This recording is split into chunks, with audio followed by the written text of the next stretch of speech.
नमस्कार, मैं हूं आपके साथ कविता राणा। देश के प्रधानमंत्री नरेंद्र मोदी और यूपी के मुखिया योगी आदित्यनाथ जैसे दिग्गज नेताओं ने देखे जनता के दिलों में ऐसी जगह बना ली है जिसे देखकर ये लगता है कि साल 2022 के यूपी चुनाव में भी विपक्ष पार्टियों के लिए बीजेपी को मात देना आसान नहीं होगा, क्योंकि भारत की आत्मा कहे जाने वाले गांव में मोदी योगी जैसे नेताओं के लिए किस कदर दीवानगी है, ये आप इन बुजुर्ग शख्स को सुनकर समझ सकते हैं। अगर भाजपा हार ये देश का भविष्य खराब हुई है। रोवा रोवा से यह है कि भाजपा आवे नहीं तो सारे अब की चमड़ी नहीं अपनी खूनवा पी गई। लेकिन मोदी जोगी का हार गए, देश का नाश हो गया। कहते हैं कि देश की आत्मा गांव में बसती है और गांव के लोगों में मोदी योगी की लोकप्रियता ने देखिए किस कदर अपनी जगह बना ली है। ये आप गांव के इस बुजुर्ग की बातों को सुनकर समझ सकते हैं, जिन्होंने अपनी स्थानीय भाषा में मोदी योगी का इस कदर बखान किया कि बेचारे विपक्षी पार्टियों के नेताओं को नींद नहीं आ रही है।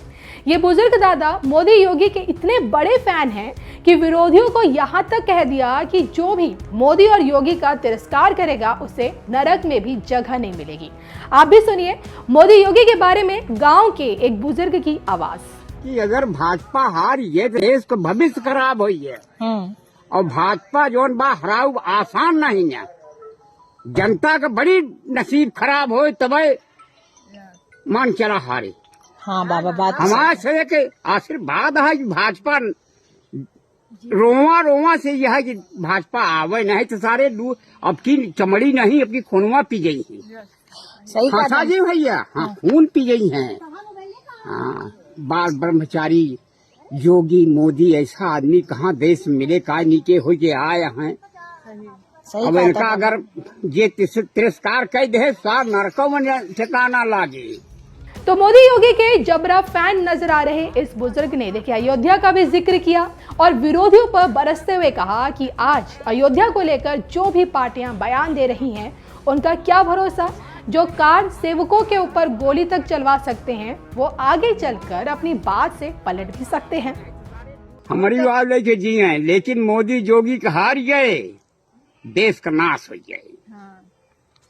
यह कहा था अयोध्या का नाम है हम जोन बाप फिर लिया जे बह जब गोली चलवा जो है अयोध्या मकार सेवक के ऊपर तो जोन बाप बदल सका था तू। हाँ बिल्कुल बाबा, नहीं गलत काफी।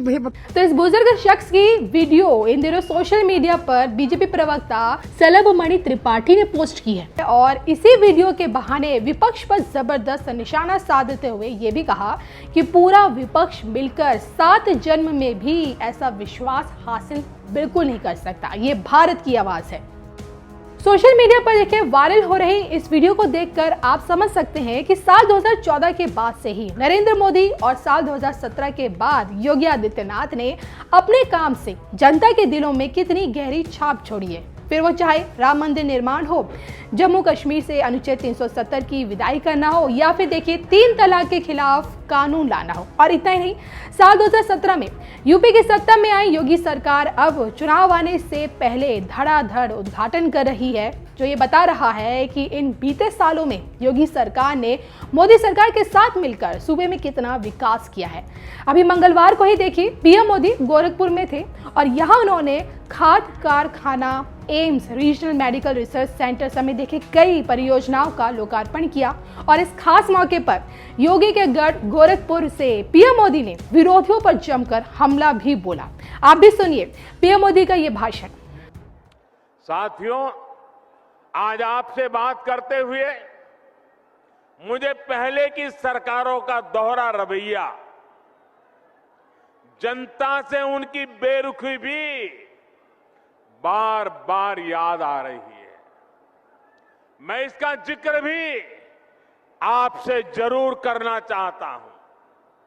सब जानते थे कि गोरखपुर का फर्टिलाइजर प्लांट इस पूरे क्षेत्र के किसानों के लिए, यहां रोजगार के लिए कितना जरूरी था, लेकिन पहले की सरकारों ने इसे शुरू करवाने में कोई दिलचस्पी नहीं दिखाई।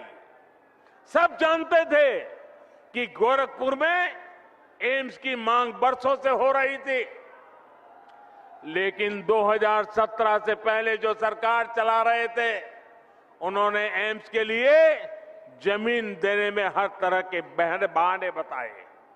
मुझे याद है जब बात आर्या पार की हो गई, तब बहुत बेमन से, बहुत मजबूरी में पहले की सरकार द्वारा गोरखपुर एम्स के लिए जमीन आवंटित की गई थी। साथियों, आज का ये कार्यक्रम उन लोगों को भी करारा जवाब दे रहा है जिन्हें टाइमिंग पर सवाल उठाने का बहुत शौक है। जब ऐसे प्रोजेक्ट पूरे होते हैं तो उनके पीछे बरसों की मेहनत होती है, दिन रात का परिश्रम होता है। ये लोग कभी इस बात को नहीं समझेंगे कि कोरोना के इस संकट काल में भी डबल इंजन की सरकार विकास में जुटी रही, उसने काम रुकने नहीं दिया। मेरे प्यारे भाइयों बहनों, लोहिया जी, जयप्रकाश नारायण जी के आदर्शों को, इन महापुरुषों के अनुशासन को ये लोग कब से छोड़ चुके हैं। आज पूरा यूपी भली भांति जानता है कि लाल टोपी वालों को लाल बत्ती से मतलब रहा है। उनको आपके दुख तकलीफ से कोई लेना देना नहीं है। ये लाल टोपी वालों को सत्ता चाहिए, घोटालों के लिए, अपनी तिजोरी भरने के लिए, अवैध कब्जों के लिए, माफियाओं को खुली छूट देने के लिए। लाल टोपी वालों को सरकार बनानी है आतंकवादियों पर मेहरबानी दिखाने के लिए, आतंकियों को जेल से छुड़ाने के लिए। और इसलिए याद रखिए, लाल टोपी वाले यूपी के लिए रेड अलर्ट है, रेड अलर्ट, यानी खतरे की घंटी है।